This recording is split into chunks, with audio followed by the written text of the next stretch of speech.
Recording in progress. Okay, we want to look at the Gram-Schmidt process. Gram-Schmidt orthonormalization. This Gram-Schmidt process will give us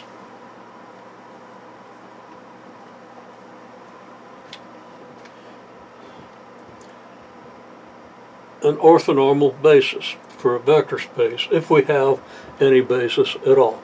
So let's just start with a simple example that really gets the main idea of the Gram-Schmidt process. Okay, so let's say we have basis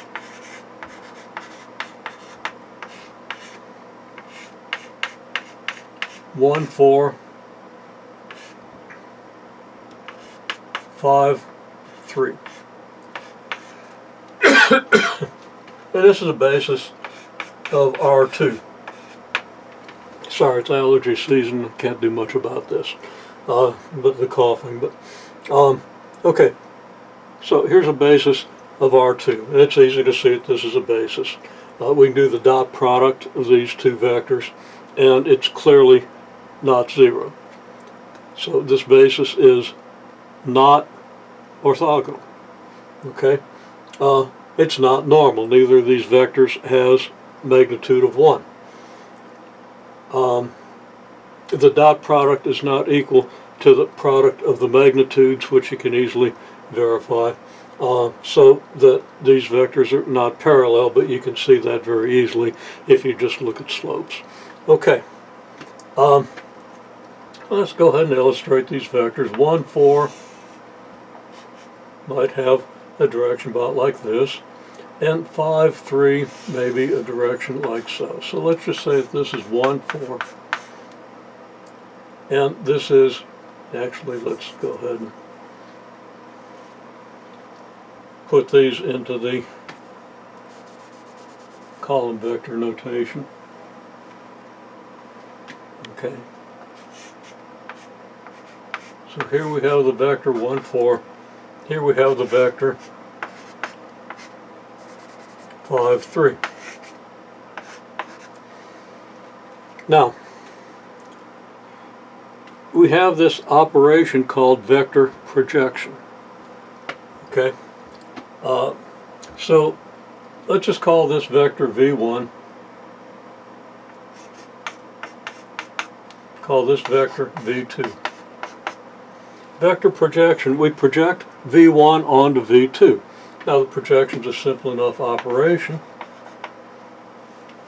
if we look at it geometrically, but we have to see how to calculate this thing. Okay, we project this vector at a right angle, and the vector that we get here is the projection of that vector. So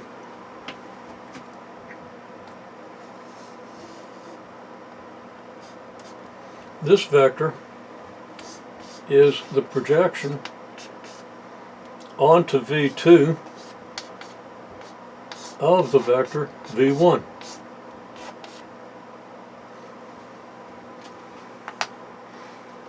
Now we can use dot product and, by extension, an inner product to project one vector on the other. Okay, the advantage, or the point being that if we look at this right triangle, okay,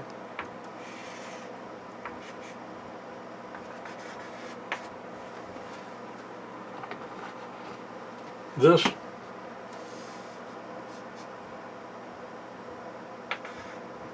vector here has a magnitude that's equal to, if this angle's theta, excuse me again, no. This vector is V1, and it has then a magnitude V1, so that's magnitude V1 is going to represent the length of this vector, or the magnitude of this vector. This vector has magnitude equal to the magnitude of V1 cosine theta, and the direction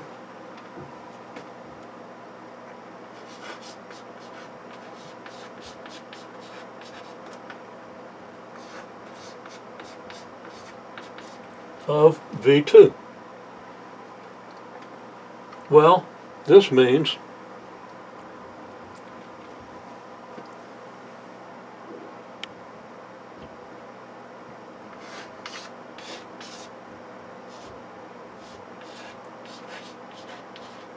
so the projection onto V2 of the vector V1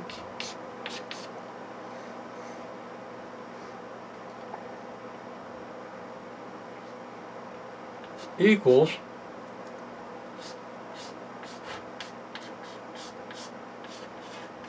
magnitude of V1 cosine theta, which gives you the magnitude of the vector multiplied by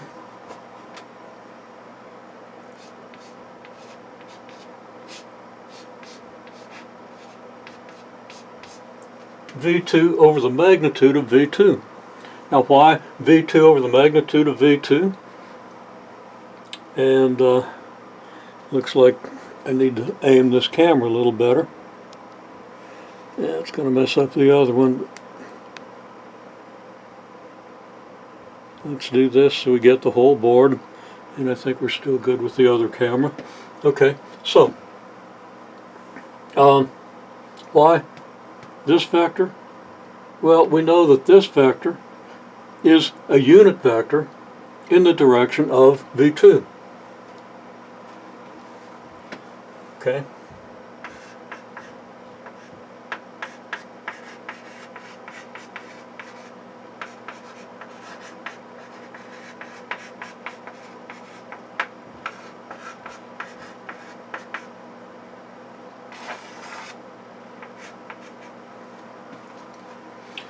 So, all we're doing then is multiplying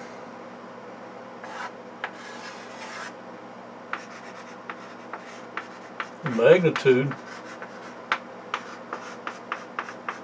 of V1, of the projection, sorry.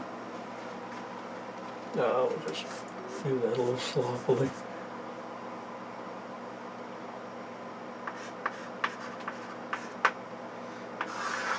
The magnitude of the projection times a unit vector in the direction of the projection. Because again, what we want is the vector here in the direction of V2, whose magnitude is this leg of this triangle. It's the right triangle. If the angle is theta, then the magnitude of this has to be magnitude of V1 times cosine of theta, just by straightforward right angle trigonometry. Okay, so there we have the logic of it. And you want to understand the logic of this thing, which is quite simple, so that you don't have to rely on a formula you might forget. And whether you remember the formula or not, if you don't understand the formula, you don't understand what you're doing, and you're not going to retain it as well. You're not going to have the tool as available to you. Okay, so for many reasons, we want to understand this. Then we can say that the projection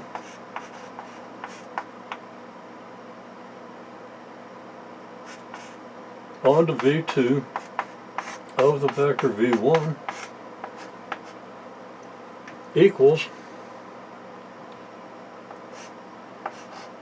magnitude of V1 cosine theta times, and I'll put parentheses there just for a little clarification, we don't really need them, multiplied by V2 over the magnitude of V2. Now you can condense that into a formula that makes it less obvious what this means. You know, you just say that's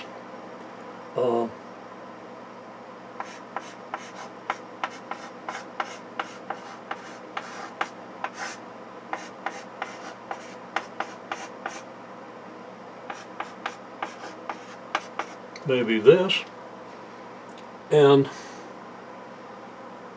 well, you can do that, but why obscure the meaning? Well, formula's more compact, whatever. Now, I'm thinking that I'm missing something because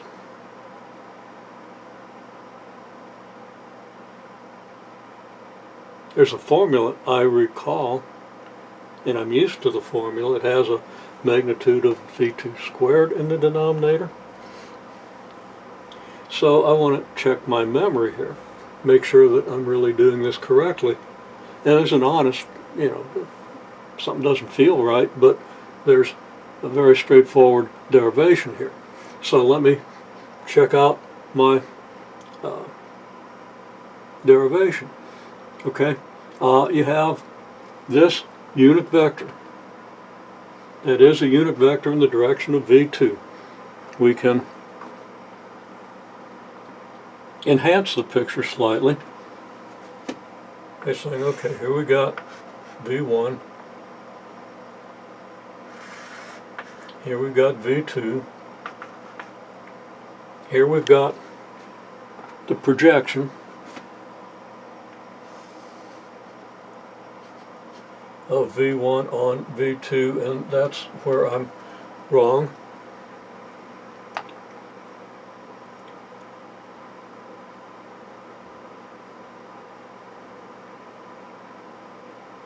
Well, never mind. Nothing wrong with what I've got. I've just got one more step to do here.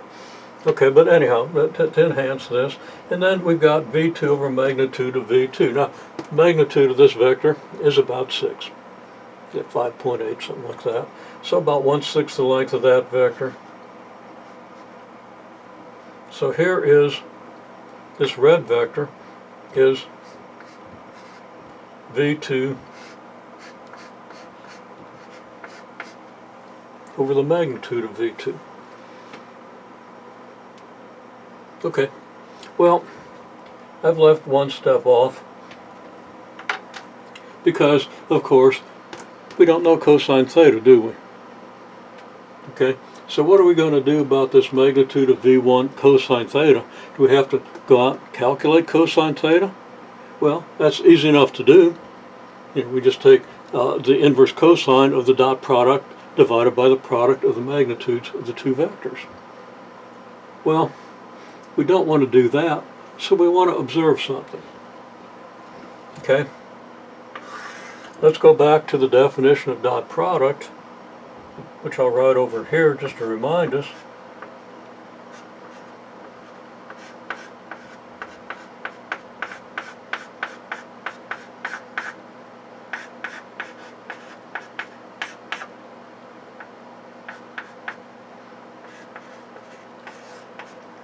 It's V1 times magnitude of V1 times magnitude of V2 times the cosine of theta.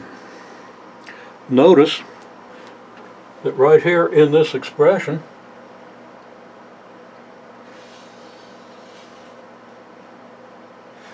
we have our magnitude of V1 cosine theta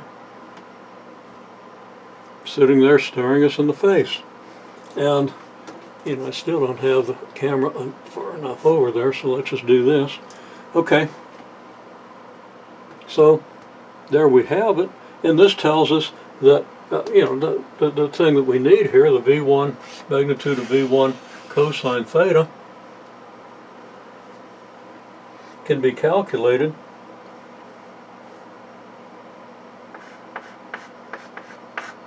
easily enough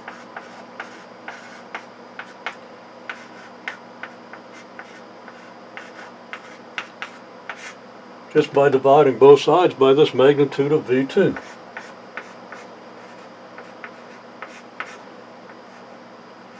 Now, I talk a lot about formulas and not using formulas when you can use geometric reasoning or some other kind of reasoning. It makes it easier to remember the formulas, and if you think you're always going to be looking up the formula, better to remember, better to understand where they come from. Again, gives you a much better, deeper understanding of the topic, which you can then apply more efficiently when you have a situation where you need it. On the other hand, I remember there's a magnitude of V2 squared in the denominator of this formula, which kind of reminded me that it wasn't done yet. Okay, so you got magnitude V1 cosine theta here. You use the definition of the dot product, and you see that magnitude of V1 cosine theta is just this dot product divided by the magnitude of V2. So now I can write, I'm going to rewrite this formula. As a matter of fact, what I'm going to do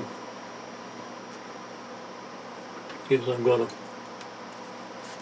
just do a little erasure here.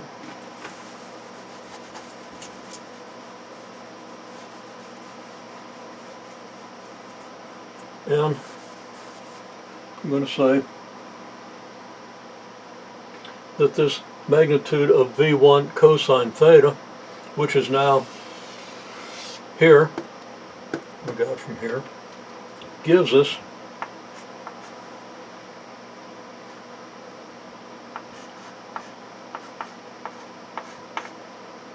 V1 dot V2 over magnitude of V2, because that is what we get here, times V2 divided by the magnitude of V2. Okay, so this is my preferred way of writing this thing. It shows you clearly that you've got a unit vector here that's multiplied by the projection, magnitude of the projection. Okay, magnitude of projection times unit vector, which is what you're really doing. Every textbook I ever see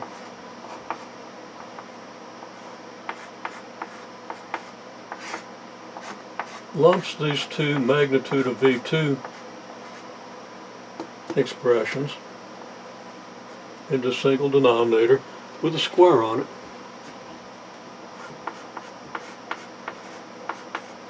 Now this is the formula that you would use if you're doing this mindlessly.